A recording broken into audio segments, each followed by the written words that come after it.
नमस्कार, आप लोगों का स्वागत है आज के इस सेशन में।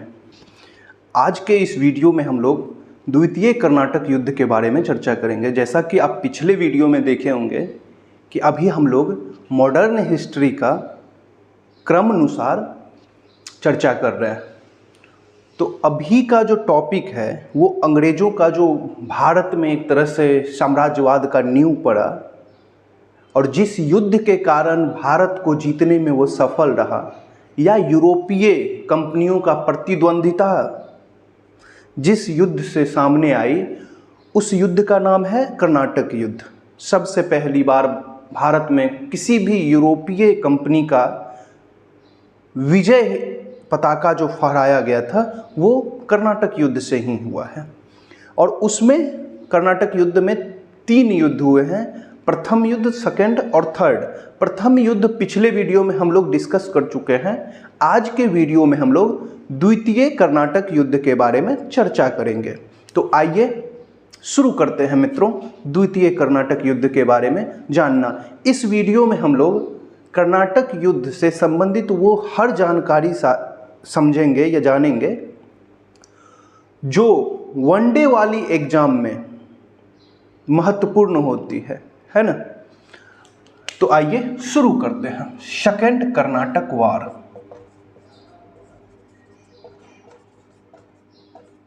ठीक है, द्वितीय कर्नाटक युद्ध।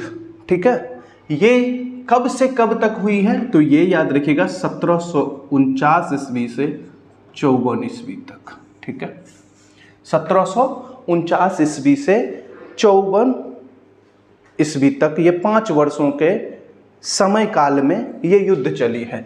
ये युद्ध किसी भी युद्ध का कारण होता है, बिना किसी कारण का कोई भी युद्ध नहीं होता है। तो वैसे ही इस युद्ध का भी कारण है। तो प्रथम युद्ध में, प्रथम कर्नाटक युद्ध में हम लोग जान गए हैं कि यूरोप में जो गतिविधियां चल रही थी उसी का इफेक्ट भारत पर भी पड़ रहा था, क्योंकि यूरोपीय कंपनी ही भारत में भी यहाँ के व्यापार पर एकाधिकार प्राप्त करने के लिए संघर्ष कर रहे थे। तो वहाँ पर जब अगर कोई भी प्रॉब्लम होगा यूरोप में तो उसका इफेक्ट भारत में भी पड़ेगा। तो वैसे ही यहाँ पे भी हुआ। और प्रथम कर्नाटक वार के बाद ज़्यादा लंबे समय तक भारत में शांति नहीं बनी रही। क्यों? क्योंकि फ्रांस जो उसमें थोड़ा अपर एज था फ्रांस के पास, तो वो चाह रहा था कि इसको क्या किया जाए, और ज़्यादा दक्कन के क्षेत्र में अपना अधिकार बढ़ाया जाए। और इसका सबसे ज़्यादा उसको मौका मिला 1748 ईस्वी में, 1748 में, जब हैदराबाद के नवाब, अब हैदराबाद के नवाब के बारे में आप ये जान लीजिए, जब मुग़ल साम्राज्य पतन की ओर चला गया तो उसके जो अधीनस्थ जितने भी सूबेदार थे, जो पावरफुल हुए, वो अपने आप को स्वतंत्र कर लिए थे। तो उसमें से एक हैदराबाद भी था। ठीक है, हैदराबाद। और इसके नवाब थे उस टाइम में कौन थे? निजाम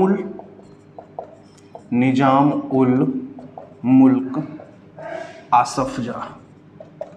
ठीक है, आसफ जाह, ये नाम याद रखिएगा, ये पूरा नाम है। और इन्हीं को संस्थापक भी कहा जाता है। मतलब हैदराबाद का संस्थापक अगर आपसे कोई पूछे कि कौन है तो आपको याद रखना है निजामुल उल मुल्क आसफ जाह हैदराबाद के संस्थापक है, फाउंडर हैं। ठीक है, हैदराबाद 1748 ईस्वी में इनकी डेथ हो जाती है, मतलब मृत्यु हो जाती है। ठीक है, अब अगर डेथ हो जाएगी, आप एक बात समझ लिए, किसी भी साम्राज्य के राजा का मौत हो जाता है तो उसका सक्सेसर चुना जाता है, उत्तराधिकारी। अब इसमें क्या हुआ कि यहाँ पर फ्रांसीसी और अंग्रेजों को मौका दिखा कि अगर हम लोग थोड़ा अपना दिमाग लगाएं तो यहाँ पर अपना कब्जा कर सकते हैं, या अपने कठपुतली को यहाँ पर सत्ता में ला सकते हैं। ठीक है, तो यहाँ पर जो निजामुल मुल्क के जो पुत्र थे, ठीक है, पुत्र, ठीक है, नासिर जंग, ठीक है, ये सक्सेसर बनने की ओर आगे बढ़े, ठीक है, मतलब उत्तराधिकार के दौर में ये आगे बढ़े। और जब उत्तराधिकारी बनने का समय आया तो नासिर जंग के अगेंस्ट में मुजफ्फर जंग नामक व्यक्ति, जो निजामुल मुल्क का पौत्र था, ठीक है, मुजफ्फर जंग कौन था? पौत्र किसका? निजामुल मुल्क का। उसने इसका क्या किया? कड़ा विरोध किया नासिर जंग का कि ऐसे नहीं हो सकता है, ठीक है, हमें उत्तराधिकारी मैं बनूंगा क्योंकि मुगल का जो सम्राट है वो हमें दक्कन के क्षेत्र का सूबेदार बनाया है, तो हैदराबाद का जो निजाम, अगला निजाम होगा उत्तराधिकारी, वो मैं बनूंगा, ठीक है। अब जब उत्तराधिकार का युद्ध हो रहा है तो अब इसमें समर्थन देने की बारी आएगी, ठीक है। तो इस तरफ से नासिर जंग के तरफ से अंग्रेज आए, ठीक है। नासिर जंग को सपोर्ट किसने किया? अंग्रेज ने। और मुजफ्फर जंग को सपोर्ट किया फ्रांसीसी ने। क्यों? क्योंकि दोनों चाह रहे थे दक्कन के क्षेत्र में अपना वर्चस्व स्थापित करना। फ्रांस और अंग्रेज दोनों चाह रहे थे दक्कन के क्षेत्र में अपना अपना वर्चस्व स्थापित करना, ठीक है। तो ये याद रखिएगा, नासिर जंग नाम याद रखिएगा। और मुजफ्फर जंग के उत्तराधिकार के युद्ध में फ्रांस और अंग्रेज दोनों क्या किए? कूद गए थे, ठीक है, ठीक है। और यही उत्तराधिकार के युद्ध में ही लगभग 5 वर्षों तक ये युद्ध चला था। और यहीं पर एक और नाम आपको बताते हैं, इसी टाइम में 1748 ईस्वी में ही, ठीक है, 1748 ईस्वी में ही कर्नाटक के नवाब, पूर्व नवाब थे, नवाब दोस्त अली के दामाद, ठीक है, चंदा साहिब को 7 वर्षों तक कैद में रखने के बाद मराठाओं ने रिहा कर दिया। अब देखिए बाबू, यहाँ पर दक्कन के क्षेत्र में ही हैदराबाद भी है और कर्नाटक भी है। एक तरह से समझिए हैदराबाद के अंदर में ही कर्नाटक भी आता था, ठीक है, कर्नाटक भी आता था। और याद रखिएगा, दोस्त अली जी जो हैं ये नवाब थे, पहले कर्नाटक के नवाब थे, ठीक है। बाद में चल के इनके जगह पर अनवरुद्दीन को 1739 ईस्वी से लेके क्या किया गया, यहाँ पे ये भाई साहब बने।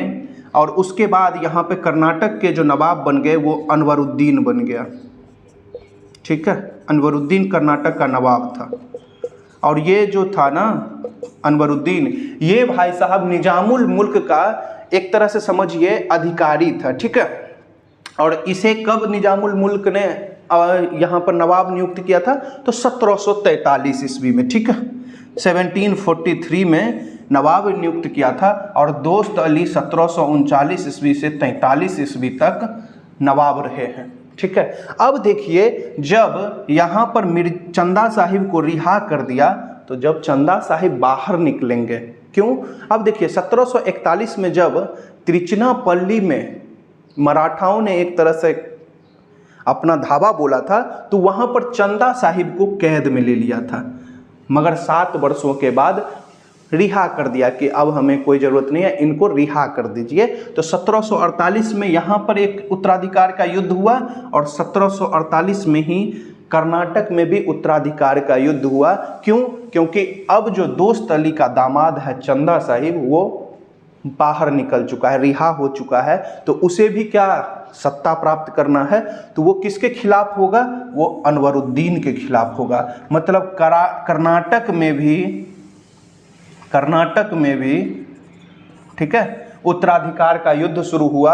और याद रखिएगा, एक तरफ चंदा साहिब हो गए जो उत्तराधिकारी बनना चाह रहे हैं, और एक तरफ अनवरुद्दीन हो गया, क्योंकि वो तो नवाब है ही, तो वो उस चंदा साहिब इसके ही विरुद्ध में जाएंगे। तो यहाँ पे देखिए, यहाँ पे भी दोनों यूरोपीय देशों ने अपना अपना खेमा बांट लिया, ठीक है। अनवरुद्दीन को सहायता करने लगा अंग्रेज, और चंदा साहिब को सहायता करने लगा फ्रांस। ठीक है, मतलब अब देख लीजिए यहाँ पर आपको पूरा पिक्चर क्लियर हो जाएगा कि दक्कन के क्षेत्र में दो सूबा में जो उत्तराधिकारी का युद्ध हो रहा था उसमें मुजफ्फर जंग और चंदा साहिब को सपोर्ट कर रहा था फ्रांस। मतलब मुजफ्फर जंग, चंदा साहिब और फ्रांस एक त्रिगुट बनाए और दूसरी तरफ नासिर जंग, अनवरुद्दीन और अंग्रेज दूसरा खेमा में गए। ठीक है, और अब उत्तराधिकार का युद्ध क्या हो जाएगा, यूरोपीय देशों के लिए युद्ध का मैदान हो जाएगा। ठीक है, तो यहाँ तक आपको कोई प्रॉब्लम नहीं होना चाहिए। ठीक है, इसके बाद हम लोग आगे बढ़ेंगे। यहाँ पे देखिए, यहाँ पे थोड़ा सा वो हो गया, यहाँ पे कंफ्यूजन है। 1732 से 39 तक ये रहे हैं, तो आपने अगर लिख लिया होगा तो ये चेंज कर लीजिएगा। 1732 से 1739 तक दोस्त अली रहे थे। उसके बाद 1743 ईस्वी में अनवरुद्दीन कर्नाटक का नवाब बना था। ठीक है, अब आगे हम लोग बढ़ेंगे। चंदा साहिब के बारे में आप जान ही गए हैं कि कौन है। ठीक है, वो दोस्त अली जी का दामाद हैं और उन्हें भी क्या बनना है, अब नवाब बनना है। कहाँ का, कर्नाटक का। ठीक है, तो वो किसका समर्थन लेंगे, फ्रांसीसी का। और फ्रांसीसी किसके किसके साथ होंगे, हैदराबाद में मुजफ्फर जंग के साथ और कर्नाटक में चंदा साहिब के साथ। और यहाँ पे उस समय में गवर्नर कौन थे, तो डुप्ले। तो याद रखिएगा, डुप्ले यहाँ पे प्रभावी रूप से काम किया। साम दाम दंड भेद सभी व्यवस्था किया अपने आप को दक्कन के क्षेत्र में मजबूत करने के लिए। और ये जो है ना अंग्रेज, वो भी दक्कन के क्षेत्र में अपने आप को मजबूत करना चाह रहा था। ठीक है, क्यों, क्योंकि वो बंगाल के क्षेत्र में मजबूत था मगर उधर भी उसको अपने आप को मजबूत करना था। ठीक है,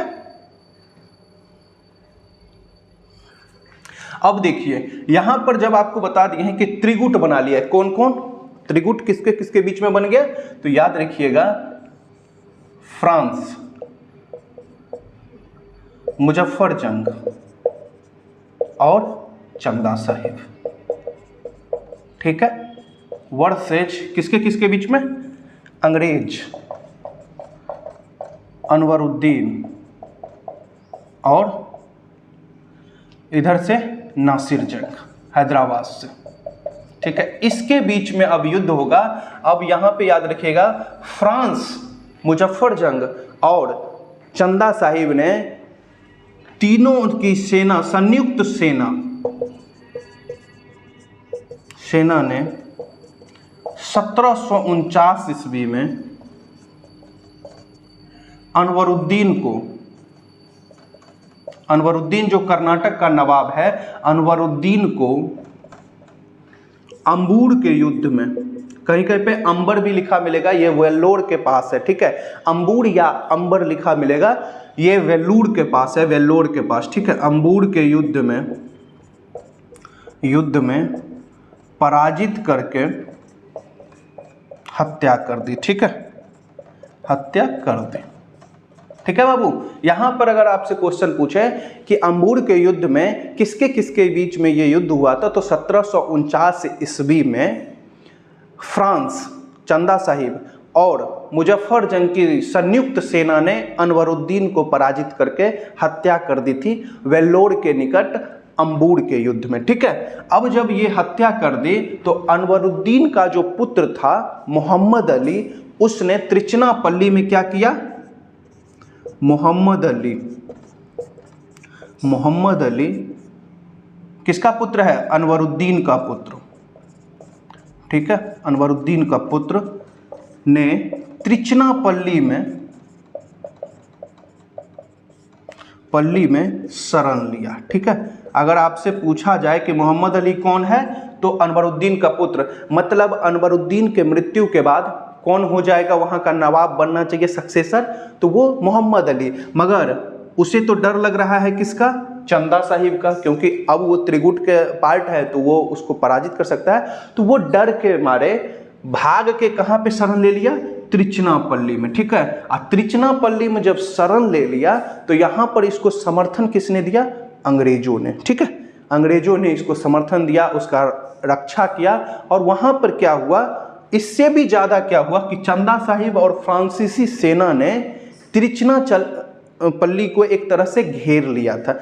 अब जब किसी क्षेत्र को आप घेर लोगे तो बहुत प्रॉब्लम हो जाएगी, है ना। वहाँ पे कुछ दिनों तक ही ना आप घेर के रख सकते हो, बाद में चल के प्रॉब्लम स्टार्ट हो जाएगी। तो यहाँ पर भी प्रॉब्लम स्टार्ट हो जाता है, ठीक है। तो त्रिचनापल्ली में जब मोहम्मद अली वहाँ पे शरण लेता है तो घेर लेता है, ठीक है।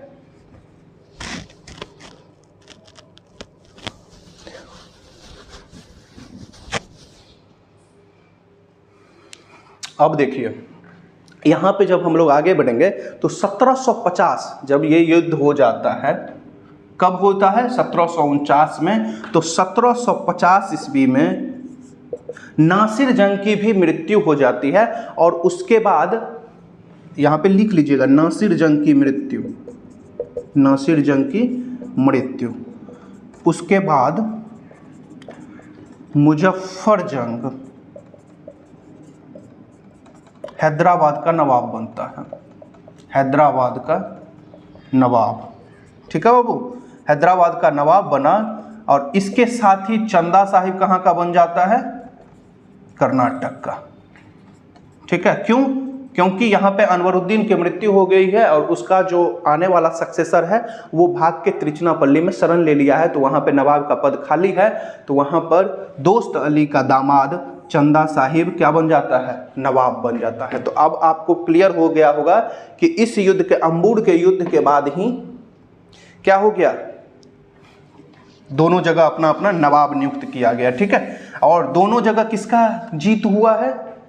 फ्रांस का। अंग्रेज इसमें पराजित हो गए। बाद में चलकर अंग्रेज इस युद्ध में विजय श्री को प्राप्त करते हैं। मगर अभी तत्काल 1750 ईस्वी में किसकी जीत हुई है? 1749 अंबुड के युद्ध के बाद फ्रांसीसी का विजय हुआ है। और इसमें सबसे बड़ा योगदान किसका है? तो आपको याद ही है, डुप्ले का, जिसे कभी कभी डुप्लेक्स भी बोला जाता है। अगर आपको कहीं पे डुप्ले या डुप्लेक्स लिखा मिले तो दोनों एक ही इंसान है, ठीक है, डुप्ले या डुप्लेक्स, ठीक है। अब देखिए जब मुजफ्फर जंग को हैदराबाद का नवाब बना दिया तो मुजफ्फर जंग अति प्रसन्न हो गया कि भाई साहब मेरा जो विरोधी था नासिर जंग, उसकी भी मृत्यु हो गई है और हैदराबाद का मैं नवाब बन गया हूं। तो अब खुश हो जाएगा, प्रसन्न हो गया, मतलब बहुत ज़्यादा प्रसन्न हो गया कि अब तो भाई निष्कंटक राज करेंगे हैदराबाद के क्षेत्र में। और अति प्रसन्न होने के बाद ना मुजफ्फर जंग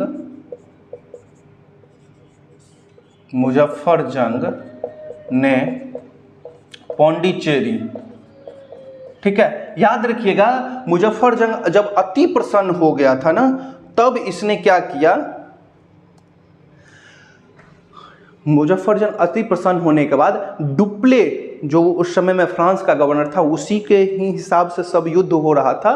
तो उससे प्रसन्न होकर मुजफ्फर जंग ने पौंडीचेरी और मसूलीपट्टनम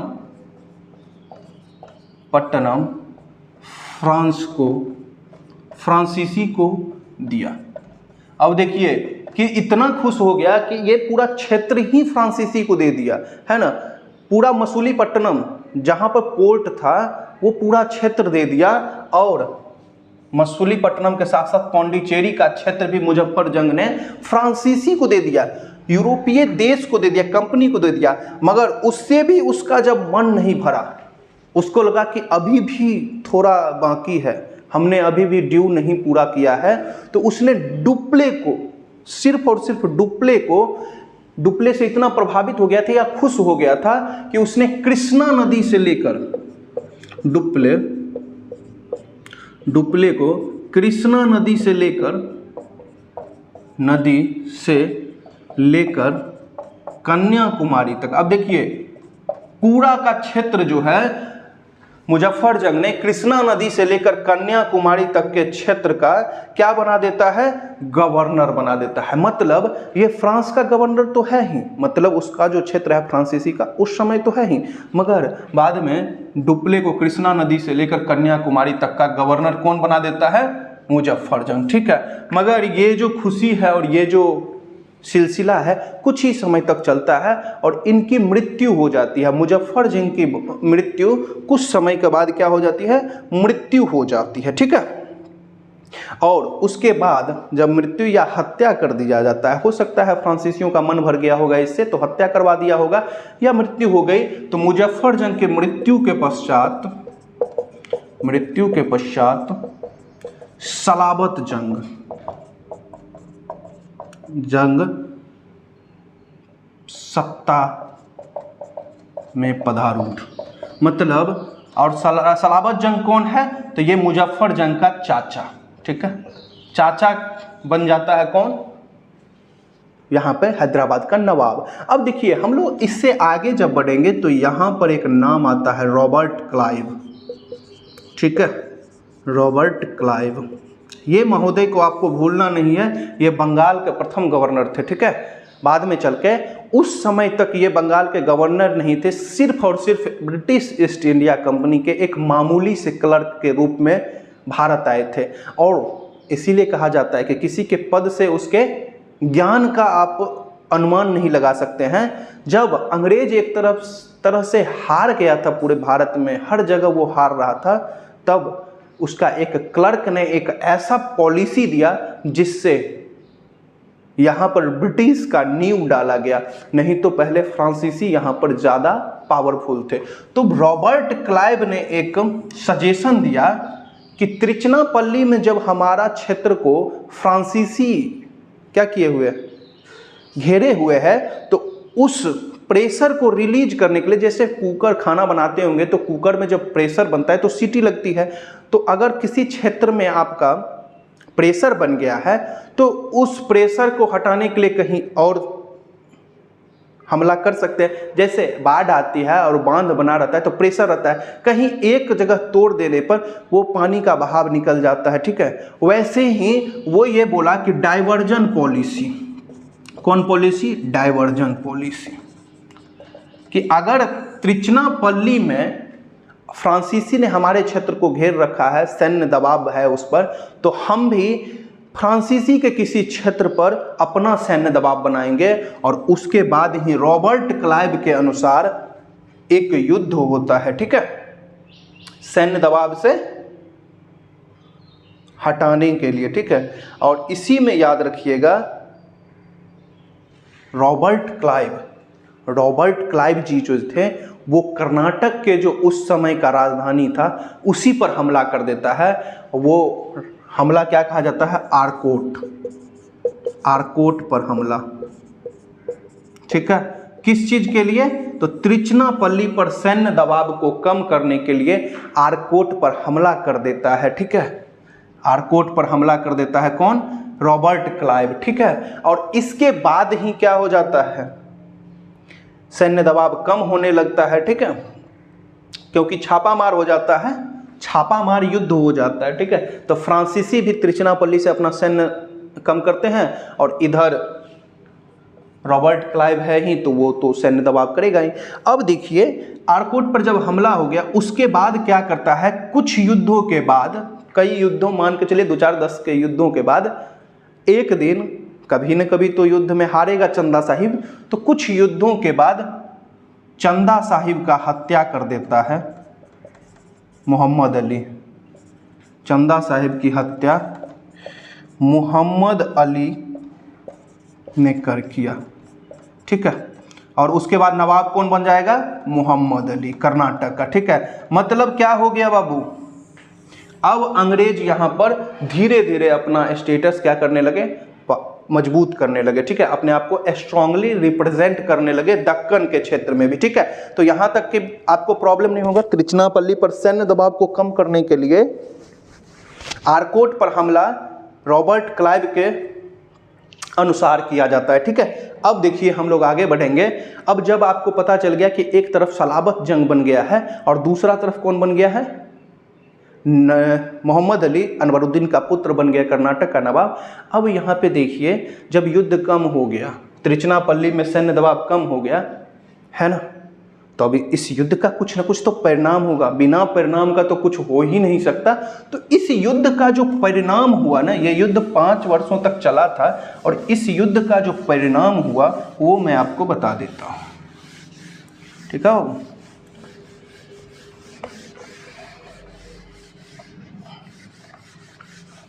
इस युद्ध का परिणाम आपको अगर कोई पूछे तो याद रखिएगा, 1754 ईस्वी में डुप्ले को फ्रांस जो है सरकार यहाँ भारत से वापस बुला लेता है, इसलिए क्योंकि इतना ज़्यादा युद्ध वो कर रहा था, आक्रामक नीति था उसका, जिससे वित्तीय प्रेशर पड़ रहा था, मतलब इकोनॉमिक क्राइसिस हो रहा था उसकी कंपनी को। तो 1754 ईस्वी में डुप्ले को वापस बुलाया, वापस फ्रांस बुला लिया, फ्रांस बुलाया, ठीक है। चलिए, उसके बाद क्या होता है, डुप्ले के जगह पर गोडेहियो को यहाँ पे गवर्नर नियुक्त किया जाता है, ठीक है। डुप्ले के जगह गोडेहियो को भारत का गवर्नर बनाया गया, गवर्नर बनाया। अब गोडेहियो जैसे ही भारत आया, याद रखिएगा, गोडेहियो भारत आने के साथ ही ये अंग्रेजों से बातचीत करना प्रारंभ कर देता है, ठीक है। अंग्रेजों से क्या करता है, बातचीत करना प्रारंभ कर देता है, ठीक है। और बातचीत करते करते पहले युद्ध विराम करवाता है अंग्रेजों से कि सीज फायर होना चाहिए, युद्ध खत्म करिए, युद्ध विराम करिए। और जब युद्ध विराम हुआ तब ये लोग एक म्यूचुअल अंडरस्टैंडिंग हुआ, ट्रीटी पर हुआ, और उस ट्रीटी का नाम है पौंडीचेरी का संधि, पौंडीचेरी या पुद्दुचेरी की संधि, ठीक है। तो अगर आपसे पूछे कभी भी कि कर्नाटक का द्वितीय युद्ध किस संधि के बाद खत्म हुआ, तो आपको याद रखना है पौंडीचेरी की संधि से ये खत्म हुआ था, या युद्ध विराम हुआ था पौंडीचेरी की संधि से। किसने करवाया था, तो गोडेहियो ने करवाया था 1754 ईस्वी में। और याद रखिएगा, यहीं पर पौंडीचेरी के संधि के बाद कुछ तो निष्कर्ष होगा। तो इस युद्ध में कहा गया कि जिसके जो अपना क्षेत्र है, जिसका क्षेत्र है वो क्षेत्र वापस मिल जाना चाहिए। मतलब अगर अंग्रेज का क्षेत्र कोई है तो वो अंग्रेज को मिल जाएगा, और फ्रांस का जो क्षेत्र है वो फ्रांस को मिल जाएगा, और उसके बाद अपना अपना क्षेत्र वापस हो गया, ठीक है, वापस। दूसरा क्या हुआ, कर्नाटक का नवाब बन गया अंग्रेज समर्थक मोहम्मद अली, ठीक है बाबू, और हैदराबाद का समर्थक बन गया, हैदराबाद का नवाब बन गया सलाबत जंग। कौन था वो, फ्रांसीसी, ठीक है। और इसके बाद ये युद्ध यहीं पर खत्म हो गई, ठीक है। और इन्होंने, अंग्रेज और फ्रांसीसियों ने एक और इसमें टर्म्स एंड कंडीशन था कि अब जो कोई भी भारत में राजाओं के बीच में या राजाओं के आंतरिक अपना उत्तराधिकार का जो संघर्ष होगा, उसमें कोई भी कंपनी हस्तक्षेप नहीं करेंगे। मतलब एक तरह से अहस्तक्षेप की नीति भी इसी ट्रीटी में था, ठीक है, अहस्तक्षेप का नीति, ठीक है। तो आपको ये पता चल गया, द्वितीय कर्नाटक युद्ध का कारण पता चल गया, कब हुआ, इसके परिणाम क्या हुए, ये कौन से संधि के कारण हुआ, खत्म हुआ, ठीक है, और कर्नाटक के नवाब कौन बने, ठीक है। चलिए, आशा करते हैं आपको समझ में आई होगी, ठीक है। नेक्स्ट वीडियो में हम लोग कर्नाटक के तृतीय युद्ध के बारे में जानेंगे। तब तक के लिए धन्यवाद। आप ऐसे ही पढ़ते रहें, खुश रहें, ठीक है। चलिए, थैंक यू।